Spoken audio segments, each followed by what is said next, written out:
Here at L4 Media, we talk high school football, 4A, 3A, and 2A in Texas. We talk East Texas sports. We talk NFL, guy talk, movie and booze. We also talk wrestling and so much more. So like and subscribe and check us out. Hello, everybody, and welcome to episode 4 of the Texas Two-Seam podcast, part of Outdrank the Coverage on L4 Media. My name is Ryan Fox. Happy to welcome you to today's episode. I want to give a quick shout out from this past week. If you haven't seen it, I had a chance to sit down with Rangers Hall of Famer Jim Sundberg joined us for like the first kind of side episode of the Rangers Legends sit-down interviews. The first one, of course, Jim Sundberg once again. If you haven't seen that interview, we just discussed his playing career and his life post-baseball. That full interview is on L4 Media Company's YouTube channel right here, and as well as on our podcast platforms, Spotify, Apple Podcasts. You just search up Texas Two-Seam, and you can find the full interview on there as well. So again, if you haven't seen our interview with Rangers Hall of Famer Jim Sundberg, be sure to look for that on all of L4 Media Company's media outlets. Again, on YouTube and your favorite podcast platform, you can find our interview with Jim Sundberg. And again, last week's episode, it was our first live episode of the Texas Two-Seam podcast. Great reception from you guys, a lot of interaction in the live chat, and that's probably something that we're going to look to do maybe once a month, maybe once every other week as the season moves on, and we'll kind of keep an eye on that. And just once we figure out, because we're still kind of trying to figure out how we want to format the show, but over time, that could end up being something you see every other week. But right now, we'll be probably looking at doing a live Texas Two-Seam / Outdrank the Coverage happy hour live show. So keep an eye out. We'll keep you updated on our social media platforms for whenever we decide to do those. But again, thanks for everyone who tuned in last week. I think we peaked at about 3,500 viewers with 1,000 to 2,000 steady staying on throughout the whole time of viewing across all of our platforms that we streamed on. We streamed on YouTube, Facebook Live, and on Twitter /X as well. So thanks to everyone for tuning into the live stream. We'll have more of those, of course, coming up throughout the season. And then, of course, again, the interactions, again, the live chat for the live stream was super fun to talk with you guys. And again, shout out again to Terry and Noe for hopping on the podcast with us last week. That was a whole lot of fun. Looking to do those a lot more often. And it was a lot of fun, of course. And again, thanks for tuning in today. We have a loaded show in what has been a very busy week for the Texas Rangers last week. All of it spent on the road. They took 3 of 4 from the Detroit Tigers, a series in which we saw Jack Leiter finally make his Major League debut for the club. We'll kind of dive into that kind of shaky start for Jack Leiter later on in the show as well. And a big question I want to pose for today's episode, and have the Rangers found their closer? We'll talk about that one later on in the show, as well as we have a pretty strong candidate kind of starting to fight for that closing role. And again, that's something that we talked about in the first 3 episodes, that Bruce Bochy, the type of manager he is, he doesn't want to have a solid closer, solid middle relief guy. He knows that with how long a Major League Baseball season is, I mean, it's 162 games, almost half the year. So he knows that the guys will kind of ebb and flow, kind of find their comfortability and find their stuff, and have to move pieces around. And in my opinion, I don't think there are many managers out there, maybe in history, but definitely in today's managerial pool, that can kind of move guys around and put pieces in the right place better than Bruce Bochy. So we'll look at that kind of shake up in the Rangers bullpen as well. Of course, to give you guys an update on the American League West standings, where as of Sunday night, where we're recording this, the Rangers just came off a 6-4 victory to close out their series on the road, and Atlanta still in first place in the American League West. Now a game and a half ahead of the Seattle Mariners, who lead 9-2 over the Rockies over in Denver right now. So if that result stays the same, then the Mariners will move right back into their place of half a game behind the Texas Rangers in the AL West. But we'll dive more into that one later on in the show. We'll step aside for a quick break. Again, thank you for tuning in to today's episode of the Texas Two-Seam Podcast. We'll step aside for a quick word from our sponsor, Car Motor Company, and we'll be right back with episode 4 of the Texas Two-Seam Podcast. Car Motor Company is your destination for classic and late model vehicles in North Central Texas, located at 302 South Caddo in downtown Cleburne. They have everything you're looking for, from classic cars and trucks to late model cars and trucks, convertibles, and SUVs. If you'd like to call ahead of your visit, they can be reached at 817-666-1111. With inventory changing weekly, there's a little bit of everything at Car Motor Company. Be sure to visit the website www.txcar.com. That's www.txkar.com to keep up with their ever-changing inventory. They're open from 9 to 5:30 on Tuesday through Friday, and at 9 o'clock to 3 o'clock on Saturdays, closed Sunday and Monday. And also, if you mention this advertisement and Texas Two-Seam during your next visit to Car Motor Company, they'll give you $200 off any vehicle purchase. Stop by Car Motor Company while you shop and eat in historic downtown Cleburne. Again, you can give them a call at 817-666-1111 or visit their website at www.txcar.com. That's www.txkar.com. Hello, everybody, and welcome back to the Texas Two-Seam Podcast, part of Outdrank the Coverage on L4 Media. My name is Ryan Fox. Happy to be with you today for Texas Two-Seam, the podcast where we cover Major League Baseball with an emphasis on the defending World Series champion Texas Rangers, which after a 6-4 victory and the series finale of their very long 10-game road trip, they closed it out with a 6-4 victory once again over the Atlanta Braves off a great offensive performance, including Andrew Kisner with a 3-run home run, which at the time gave the Rangers a 4-3 lead over the Atlanta Braves, and they never looked back, as again they finished with a 6-4 victory. Kirby Yates getting the 2-inning save there, and that's a topic that we'll discuss later on in the show. But I want to talk about some other news and notes from across the past week in Major League Baseball, starting with a couple ones from the time of this recording on Sunday. The Los Angeles Dodgers get a 10-0 victory over the New York Mets in Los Angeles today. But what was special about that victory for the Dodgers, aside from it being a 10-0 victory, the star player, Shohei Ohtani, one of the greatest baseball players in the league today, and might eventually go down as being one of the greatest baseball players to ever live, at least from Japan. And he had definitely added himself another accolade in that category today, as he has now passed Hideki Matsui for the most career Major League Baseball home runs by a Japanese-born player, which he got in today's 10-0 victory for the Dodgers as they get that victory again at home against the New York Mets. So congrats to Shohei Ohtani for now being number one on the all-time home runs list from players born and from Japan as well. And another topic, another interesting thing that happened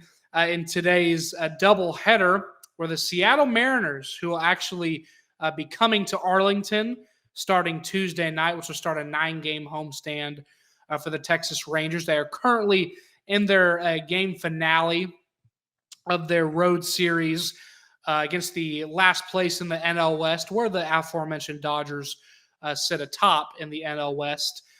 They are playing a doubleheader today, where I last checked, they're leading 9-2 in the 8th inning over the Colorado Rockies. They had a doubleheader today, so they're winning game 2. They lost game 1 earlier by a final score of 2-1. That game actually went into extra innings as well, but it was kind of a crazy ride to get there.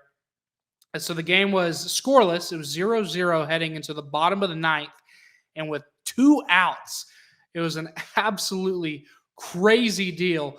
Rockies catcher Jacob Stalling hit, with 2 outs in the bottom of the 9th, hit a deep bomb to left field. And Mariners left fielder Dylan Moore made a leaping attempt to rob the home run. But as you see, if you're watching on YouTube, as you see in this picture right here, that there was a fan in the left field stands who reached out over the fence with his glove and disrupted Moore's leaping attempt to rob the home run, which again, I guess just judging by this angle, like it's kind of hard to tell in a still photograph how much more air that Dylan Moore would have caught in this leaping attempt. But at least from this angle, from this shot, it looked like the ball might have just squeaked over his glove and would have been the bottom of the 9th walk-off solo shot for the Rockies catcher Jacob Stallings. But again, as you can see there on YouTube, if you're watching, the Rockies fan reached over the left field wall and interfered with Dylan Moore as he was trying to rob the potential walk-off home run in game 1 of today's doubleheader. And the initial call on the field was actually a double. So again, as we mentioned, with the fan reaching over the fence, the ball was actually bounced back into play. So Dylan Moore chased it back on the field and got it inside of the cutoff man. And then Jacob Stallings was in there for a double. But of course, with where the ball was hit, the Rockies, they challenged the call on the field to see if it was a home run if it went over the fence. And it was actually, at the end of the review, it was ruled correctly. It was ruled correctly, mind you, as a fan interference, which unfortunately for the Rockies meant Jacob Stallings was the 3rd and final out on the bottom of the 9th, which eventually sent the game into extra innings. And of course, again, that is the right call, as you know, with the wording of the rule, the MLB rule on fan interference states, when a spectator clearly prevents a fielder from catching a fly ball by reaching onto the field of play, which again, by looking at this picture, it seems pretty clear that the glove is reached over into the field of play, the batter shall be ruled out. But no interference is called if a spectator comes in contact with a batted or thrown ball without reaching onto the field of play, even if the fielder might have caught the ball had the spectator not been there. And so again, the line between that is if the spectator had not reached over the yellow line on the fence into the field of play, the home run probably would have stood because that was going over the wall. And then it would have been a solo shot, walk-off home run for Jacob Stallings. But again, with everything happening the way that it did, and again, it was the right call by as the rule is stated, that Jacob Stallings was called out. But it was no worries for the Rockies, as again, they went to extra innings in the 10th, and then Charlie Blackmon scored on a walk-off single by another longtime Colorado Rocky and Ryan McMahon, as they took game 1 of today's doubleheader over the Seattle Mariners 2-1. But again, as last checking about 10 minutes ago, the Seattle Mariners are currently leading 9-2 over the Rockies in game 2 of their doubleheader today. It's Sunday evening in Denver over the Rockies. And that'll be the Mariners' last game before Tuesday night. It'll be a travel day. It'll be a travel day for Seattle and a rest day for the Rangers, as the Rangers presumably are flying back to Arlington as we speak, following their 6-4 victory and the road trip finale against the Atlanta Braves.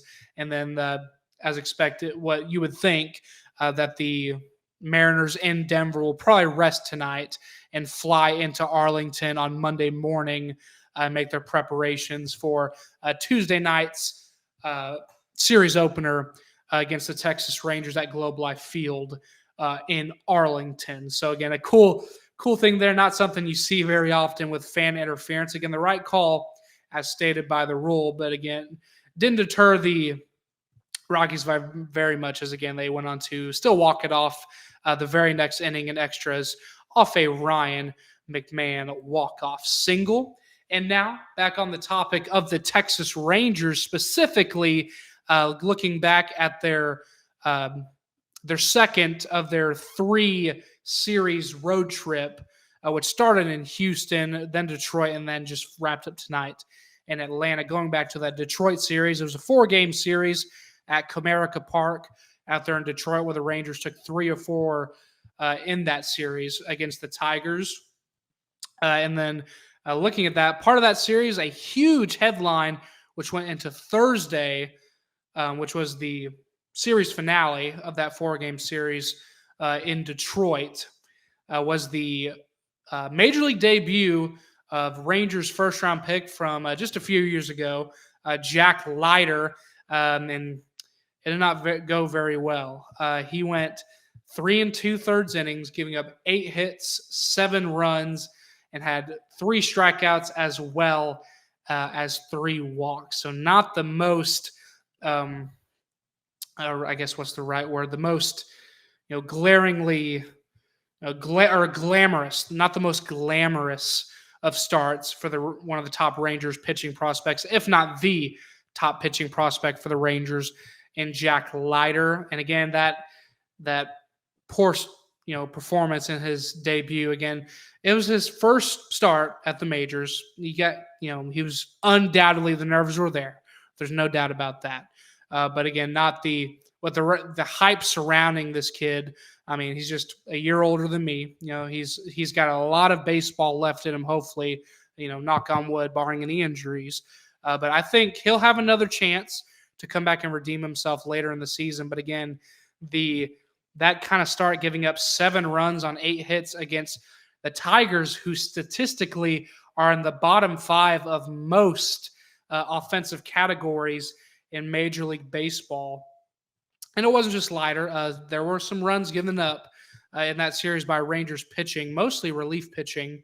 But yeah, not the best start for Jack Leiter. But again, I wouldn't read too much into it. Not every great pitcher has had the greatest of Major League Baseball starts. Not everyone has a good start, a good debut. So, I mean, the benefit of the doubt is still there for Jack Leiter. I think he still has a lot of, adjusting to do, as he was actually sent right back down to AAA Round Rock, where he's had a great season for the Express at the AAA level. But again, not the greatest start in the majors. But I wouldn't read too far into it. I think he still has a potential to really make some noise and earn a spot in this Rangers starting rotation.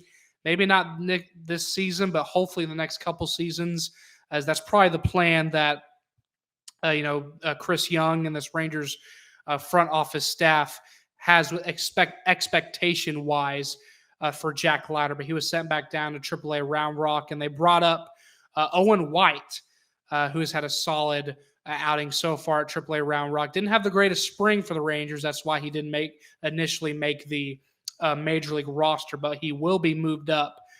He was moved up on the next day, Friday, so he's been with the roster, on the Major League roster, since Friday after they sent Jack Leiter back down. But again, I think it's too early to count Leiter out as far as his future potential contributions to this Rangers pitching staff. But I undoubtedly think he'll get another shot later this season to come up and prove what he's got. Hopefully before September call-ups. Hopefully he'll just keep doing his thing in AAA and get another shot and have a performance, that will be better and perhaps stick him more in this Rangers rotation, either starting rotation or as a relief role, whatever the need for the Rangers are at that particular point in time. Again, like I mentioned at the top of the show, I think Bruce Bochy is among the best, if not the best, managers when it comes to putting his pieces in the right place at the right time. So again, we'll take a look at that later in the season. Again, I fully expect Jack Leiter to get another opportunity at the major league level this season, but again, not the most glaringly glamorous of starts last Thursday against the Tigers, but I think he'll get another shot. Absolutely. Again, looking at that Detroit series, the Rangers took 3 of 4, and they had dropped their first 2 of their 3-game series against the Atlanta Braves, which we just talked about Detroit being the bottom tier of offensive power in Major League Baseball, and they go from that to the polar opposite. The Atlanta Braves have one of, if not the top offenses in baseball. They had the highest scoring. They had the most scored runs as a team in Major League Baseball last year, and that was another interesting nugget that we saw heading into this Rangers Braves series that had wrapped up tonight on Sunday with the Rangers win, is that both of these teams were the top scoring offenses in Major League Baseball last year. The Rangers just under 900 runs scored total last year, with the Atlanta Braves scoring over 900 runs as a team. And there's a little bit of offense scored in this one, especially in Game 3, which was wrapped up tonight with the 6-4 Rangers victory. And then again, it was...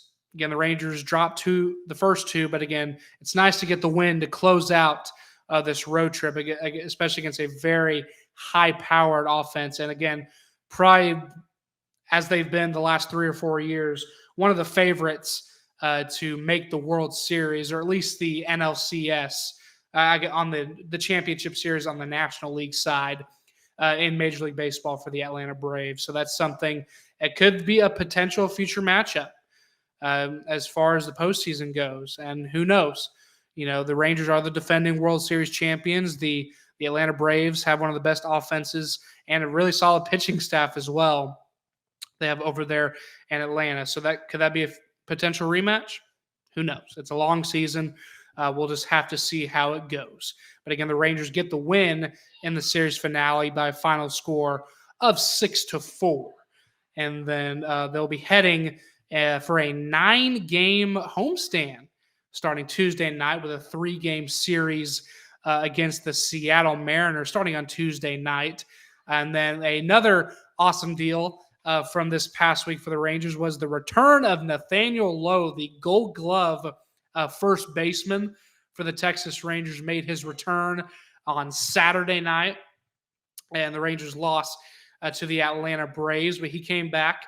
And with the result of that, he came back from his right oblique injury, which is, painful injury. He sustained that during spring training, but it's nice to have your number one Gold Glove first baseman back in the lineup, especially with the injuries that this team has sustained. Having one of those key cogs, both offensively and defensively, for this Texas Rangers team, having a guy like Nathaniel Lowe just back in the clubhouse would be, I think, a really good boost for this Rangers team as a whole. But coming with that, the Rangers have now designated the other first baseman, Jared Walsh, the player they signed from the Los Angeles Angels in the offseason. They have designated Jared Walsh for assignment, who started off the season hot in their first homestand against the Chicago Cubs. He had a very good outing there, but ever since then, hasn't done great, batting .226, only 12 hits so far in the season,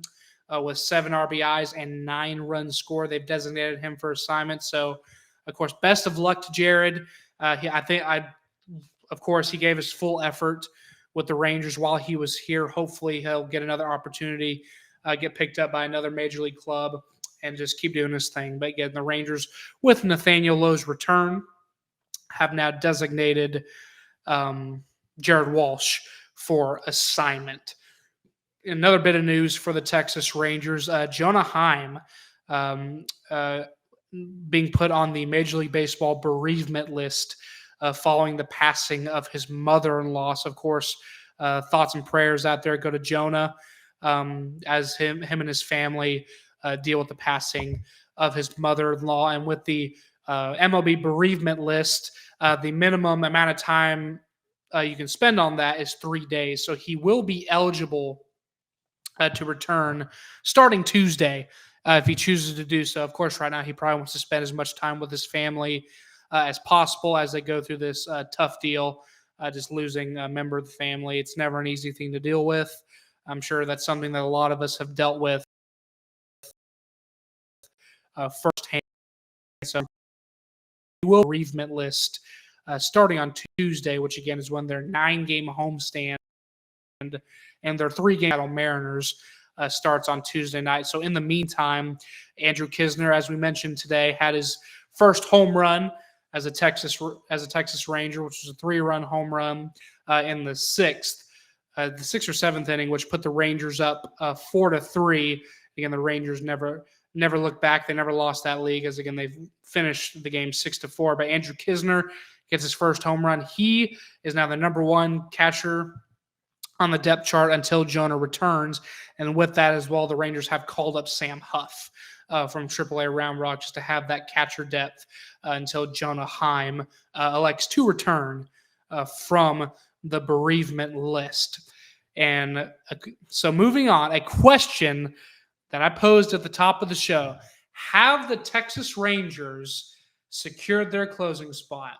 I know, big overreaction. It's still the 3rd week of April. We're not even a month into the season. We're asking a question this big. But I am.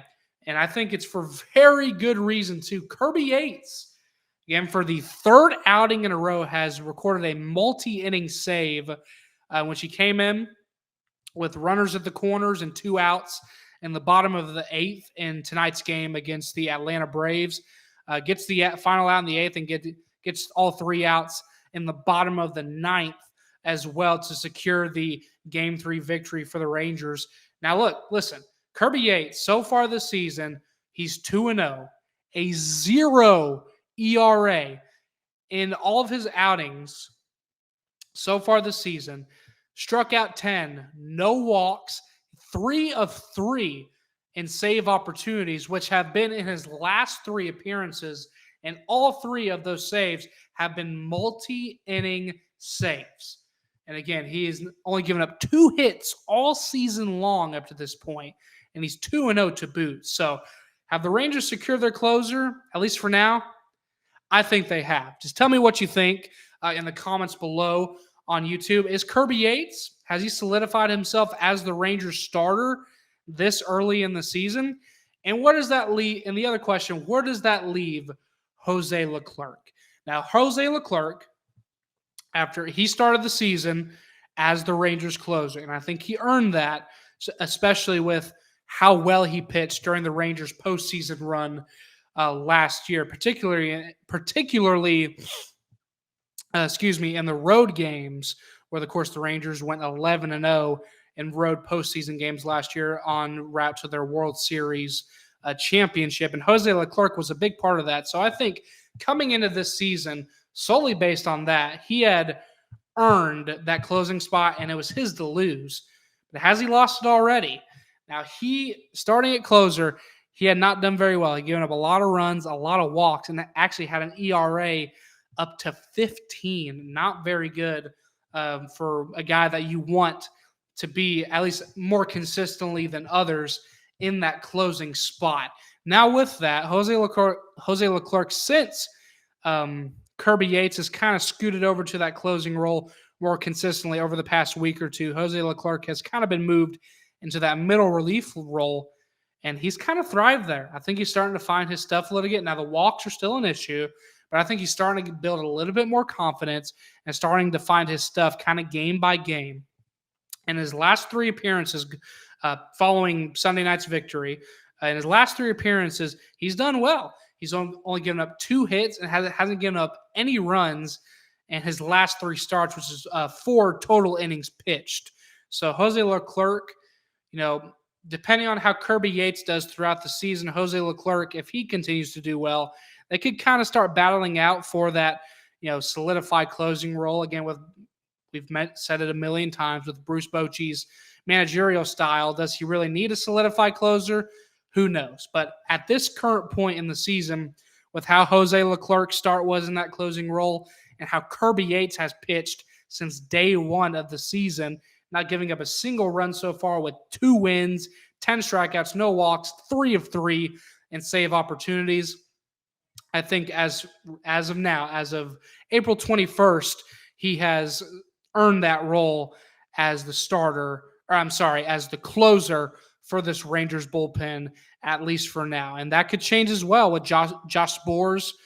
Whenever he comes back from his injury, that could be a talking point as well. And with Owen White being moved up. Now, I don't think they'll put Owen White in a closing role, but speaking in the full spectrum of this Rangers bullpen, could Owen White find his stuff and be a key contributor to this Rangers bullpen, or will he just be a placeholder until Josh Sborz returns from his injury?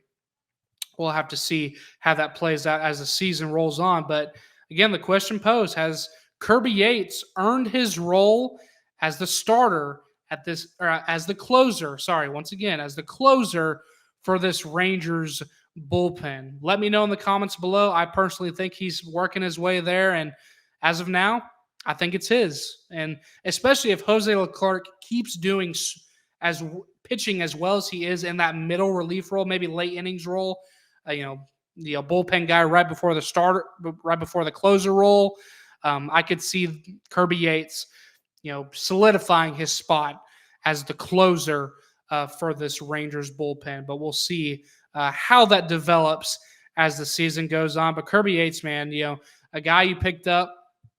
I can't remember. I can't remember if the Rangers got him. He was a free agent, but I can't remember if he last pitched with Atlanta or Minnesota. I believe it was Atlanta, but regardless, he has pitched phenomenally for the Rangers so far, and that closing role appears to be his as we are now heading almost a month into the 2024 season for the Rangers. And then now to close today's show, just a quick look at the American League West standings. The Texas Rangers, after their win over the Atlanta Braves to close out their road trip, are now 12-11, have won 5 of their last 10. So they went 500 in that road series. Again, they dropped 2 of 3 in that series against Houston, rather. Sorry. They dropped 2 of 3 in Houston, won 3 of 4 in Detroit, and then dropped 2 of 3 against the Braves. So again, not a successful overall road trip for the Rangers, but to come out of that tough stretch at 500 with the amount of injuries that this team has sustained so far, I think it's an acceptable, with all things considered. Maybe not acceptable is probably not the right word, but this early in the season, with all things considered, I think it's something that it could have been worse for the Rangers coming out of that really tough road trip. And now this is coming up with this 9-game homestand. It's very winnable. You have a 3-game series against your AL West rival, who currently sits at second place in the Seattle Mariners. That could be one of those things. It's an important series, but I think it's very winnable. Now the Mariners have an excellent pitching staff. They got Castillo and George Kirby, guys like that, and they've pitched well so far. But I think offensively is where the Mariners have struggled so far this season. And again, they're going to be just a game or half a game behind the Rangers if they solidify this win over the Rockies in Denver, and we'll see how that. Probably check the final score on that between the Mariners and the Rockies, but that is going to be an important series for the Rangers to start this 9-game homestand. And looking at the final score, the Mariners actually did take a 10-2 victory over the over the Colorado Rockies before they head to Arlington to take on the Texas Rangers in an American League West showdown. But with the victory, they are a game behind the Rangers, and so following that could be an important series again, because that could be a battle for first place. The winner of that series might be, with the Angels being a game and a half behind, Athletics being 3.5 games behind, and now the Astros being 5 games behind. You want to talk about a team that's riddled with injuries right now. That's got to be the Houston Astros. But another big thing that didn't mention before, made his year Washington, which that's for the Astros is the series finale there. They're now fought their way up to 10-11. And again, speaking of the Nationals, they'll be the final 3 games in this 9-game homestand for the Texas Rangers. So again, going back to the beginning of this homestand for the Rangers, in 3 games against the Seattle Mariners, where the winner of that series could very well be leading the West. So that's an important series for the Rangers. But I think with everything considered, with the injuries, despite all that, I think it's still a winnable series for the Rangers. I really do. Now, coming up after that, it'll be a 3-game series against the Cincinnati Reds. And with the Cincinnati Reds, the National League Central is arguably the most exciting division in baseball right now. You look at this NL Central division. The Reds are 12-9. Better record than the Rangers, and they're in 3rd place. You have the Brewers atop at 14-6. The Cubs, who have had a great start, 13-9. The Reds right behind them at 12-9. And then the 4th place Pirates, the 4th place team is at 500 at 11-11. And the Cardinals at 6 games behind, they sit at 9-13. But 4 of the 5 teams in this division through 3 weeks are at 500 or better. So that's a division that's going to be fun to keep an eye on throughout the 2024 season.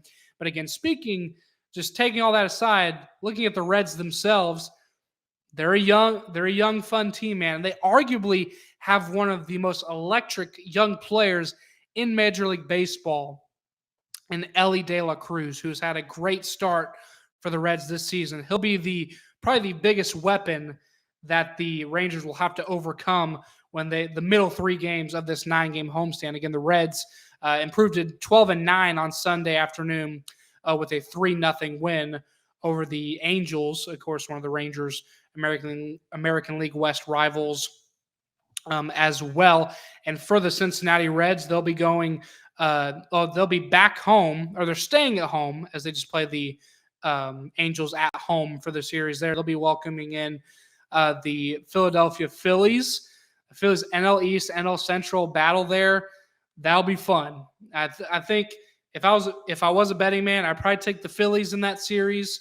But the Reds, they're one of the most exciting young teams in baseball right now, and in a very exciting division of Major League Baseball as well. So that'll be something to keep an eye on. That'll be a huge series for the Rangers as well. With their pitching woes, can they contain Elly De La Cruz in this exciting young lineup for the Cincinnati Reds? And then, again, the final 3 games against the Nationals, I think those will be very winnable as well. And that'll be cool. And a little note there, one of the former Ranger players, one of the more beloved former Ranger players here, at least for a time, and Joey Gallo will be making his return to Arlington for the Washington Nationals. I think, me personally, I like Joey. Again, as we all know, as we've seen, he's a strikeout machine, crazy power, but I think just the personality that he brought to the clubhouse. But I think the thing that really weighed Joey Gallo down was that, most of his time with the Rangers was with some of their worst, seasons in club history. When you look at, 2019 through 2021, I can't remember if we made the trade or if the Rangers made a trade that sent Joey Gallo to the Yankees at the time. I'll have to see what year that was. The Rangers trade Joey Gallo and Joey Rodriguez to the Yankees. That was in 2021, and halfway through, it was during the trade deadline as well. So in that 3-year stretch where the Rangers played some of the worst baseball that this fan base has ever seen, he was part of those groups, which might not help with his, former view, how Rangers fans might have viewed him during his time in Texas. I think he was a great personality to have in the clubhouse, but personality doesn't win you championships, and especially the amount of strikeouts doesn't either. But either way, yeah, I digress. Having Joey Gallo return, I think that'll be fun. Hopefully he'll have a nice little reception by the Rangers fans when the Washington Nationals come in for the final 3 games of this 9-game homestand for the Texas Rangers. Again, I think every series, all 3 series in this homestand for the Rangers will be very winnable. I think they could come, despite all the injuries, I think they can come and win 6 or 7 of the 9 games in this homestand if the bats get going, which they have the last 2 games or in this series. They kind of, in Saturday's game, they scored 2 runs in 1 inning and didn't do anything for the rest of the game offensively. But again, I think Nathaniel Lowe coming back will kind of give a little boost to that, and a huge hole in that lineup offensively with Josh Young being out certainly doesn't help. And they're going to need him back in a hurry. Hopefully he'll be back by the time the All-Star break comes around. But Josh Smith filling up. He's been playing shortstop and third base for the Texas Rangers ever since Josh Young has went out. And I think he's done great so far. I really have. He's batting .295. He has 11 RBIs, a .764 OPS. Excuse me. And he's done really great, defensively in that third base and shortstop spot as well, kind of interchanging there as the Rangers have been giving Corey Seager some days off here and there. And Ezekiel Duran has come up.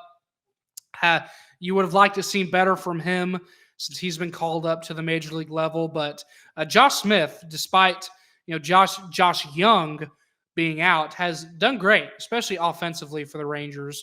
So that's something we'll keep an eye on throughout the season as well. But again, I think this 9-game homestand very winnable for the Rangers. By the time we record next week, we'll be in the final stretch of the 9-game homestand. So we'll see what the update from that homestand is when we record next week. But that'll be it. That'll be it for today's show. I want to thank you for tuning in to episode 4 of the Texas Two-Seam podcast. A little different than we've had the last couple weeks. We'll plan on having some guests throughout the next few weeks as well. So you don't have to listen to me yapping the whole time. We'll have some guests. Hopefully have Jeff Wilson from Rangers Today very soon, and probably try to reach out and try to have some more former Rangers players on throughout the season as well. We'll keep you updated when those opportunities start to arise as well. But a lot of great content coming up on L4 Media and Outdrink the Coverage on L4 Media. The Outside Gate with Aussie Steve. He's cranking out content a couple times a week as well, so be sure to give him a listen, especially if you're a big motocross fan. And even if you're not, it's still a great show, great conversations out there on the Outside Gate, as well as Outdrink the Coverage. We'll have our happy hour. Again, today's episode will be posted on Monday, so tonight we'll have the Outdrink the Coverage happy hour. I'll probably be on there a little bit to talk a little bit of Rangers on there with Terry and Noe the Pro on Monday night. And then, of course, later on this week as well, on Thursday night, we will have the NFL Draft Show, where we will be with you for the entire first round on Thursday night of the 2024 NFL Draft. One of the most star-studded and quarterback-heavy classes that we've seen in the last couple of years. When you look at guys like Drake May, and then Bo Nix, and then, of course, not to mention the consensus number 1 overall pick. More than likely, the chances of him not going number 1 in Chicago are very slim. And Caleb Williams, and then Jaden Daniels from LSU. So look out for that content as well on Outdrink the Coverage and L4 Media. And, of course, Brett over there on NETSN cranking out content outside the ropes, their wrestling podcast. They did the WrestleMania coverage, and now we'll be covering AEW shows as well as wrestling, the year-round deal that it is. They'll have plenty of content out there as well. And, of course, our other content on L4 Media as well, but updated every day throughout the week. We're always cranking out content right here at L4 Media, but with you consuming L4 Media, I want to thank you again for choosing Texas 2 Seam to be part of your L4 Media Company viewing lineup. I want to thank you again for tuning in to episode 4 of the Texas 2 Seam podcast. Again, keep an eye out on everything on L4 Media's YouTube channel and all of our podcast platforms.